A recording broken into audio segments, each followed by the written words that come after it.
Sebuah sinyal mengejutkan datang dari Hamas. Kelompok yang selama ini bersumpah akan terus melakukan perlawanan bersenjata tanpa henti terhadap Israel, kini meletakkan kartu baru di meja perundingan. Kartu Hamas kali ini mungkin berpotensi mengubah arah konflik Timur Tengah. Masuki fase kedua gencatan senjata antara Israel Hamas, mereka menyatakan siap untuk mendiskusikan soal pembekuan senjata militer. Ini menjadi pergeseran besar dari sikap keras Hamas terhadap Tel Aviv selama ini. Namun tawaran ini menyisakan tanda tanya besar di benak para pengamat dan mediator internasional. Apakah langkah ini merupakan tanda-tanda bendera putih dari sebuah kelompok yang telah babak belur? Atau justru sebuah manuver taktis yang cerdik untuk menyelamatkan diri dari kehancuran total sambil tetap memegang kendali politik di masa depan Palestina? Simak pembahasan lengkapnya dalam video berikut. Bukan perebutan senjata, tapi Hamas terbuka untuk tawaran pembekuan atau penyimpanan senjata. Mengutip Associated Press, tawaran mengejutkan ini disampaikan oleh anggota Biro Politik Hamas Bassem Naim dalam wawancara di Doha, Qatar pada Minggu 7 Desember 2025. Ia secara terbuka menyatakan bahwa kelompoknya siap mengambil pendekatan komprehensif untuk menghindari eskalasi lebih lanjut. Hamas is open to discuss such ideas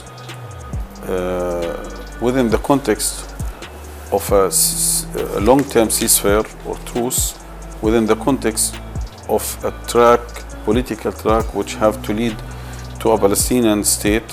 But if not, okay, we are ready to discuss the idea of storing or freezing based on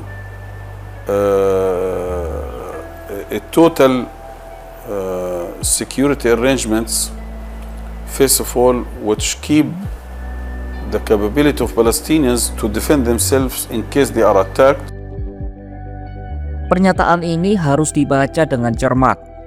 Para analis melihat Hamas tidak menawarkan pelucutan senjata total secara sepihak seperti yang dituntut Israel, melainkan hanya pembekuan atau penyimpanan.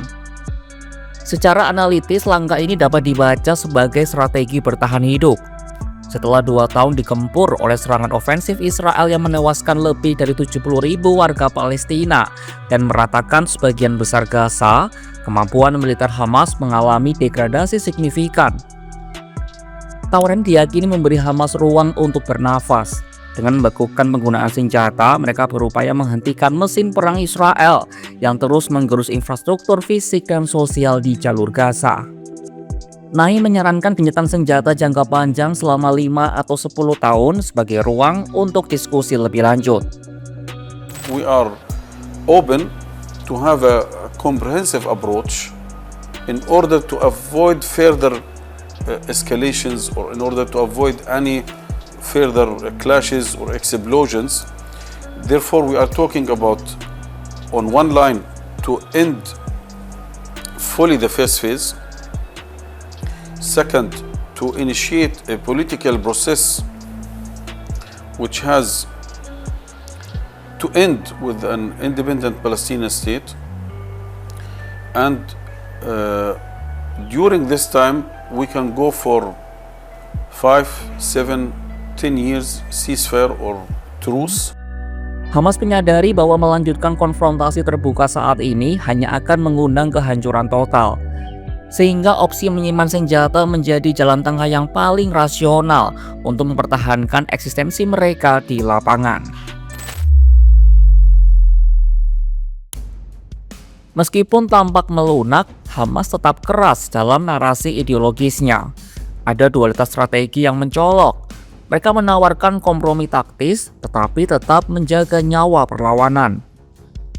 Bassem Naim menegaskan Hamas tetap memiliki hak untuk melawan. Ketika ditanya apakah serangan 7 Oktober 2023 adalah sebuah kesalahan, Naim dengan tegas membela tindakan tersebut. History didn't start on October 7th. It started in 1948, and for all these 77 years, we were the victims of such genocide and ethnic cleansing. where are the excuses to dismiss Palestinians from Jerusalem, to Judaize Jerusalem, to change the status quo in Al-Aqsa Mosque, to annex the land, to attack the farmers, to kill Palestinians every day, everywhere in the West Bank. Again, October 7th for us, it was an act of defense. Pernyataan ini menunjukkan bahwa pembekuan senjata bukanlah pengakuan kekalahan moral. Kelompok Hamas memposisikan peletakan senjata hanya sebagai bagian dari proses menuju pembentukan negara Palestina, bukan sebagai syarat penyerahan diri kepada Israel. Sikap ini berpotensi menjadi batu sandungan terbesar dalam fase kedua perundingan. Perdana Menteri Israel Benyamin Netanyahu berulang kali menegaskan pelucutan senjata Hamas sebagai harga mati.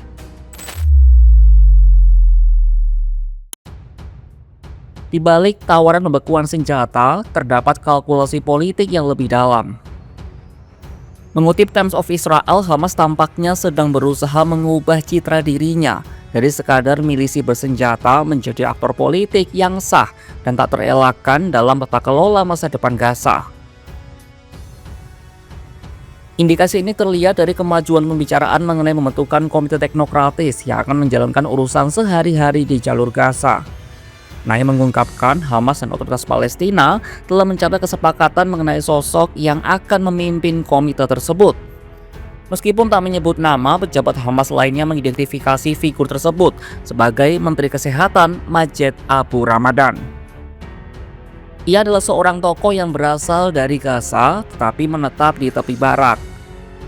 Kesediaan Hamas untuk menyerahkan urusan administratif kepada komite teknokratis menunjukkan niat untuk terintegrasi kembali dalam struktur politik Palestina yang lebih luas.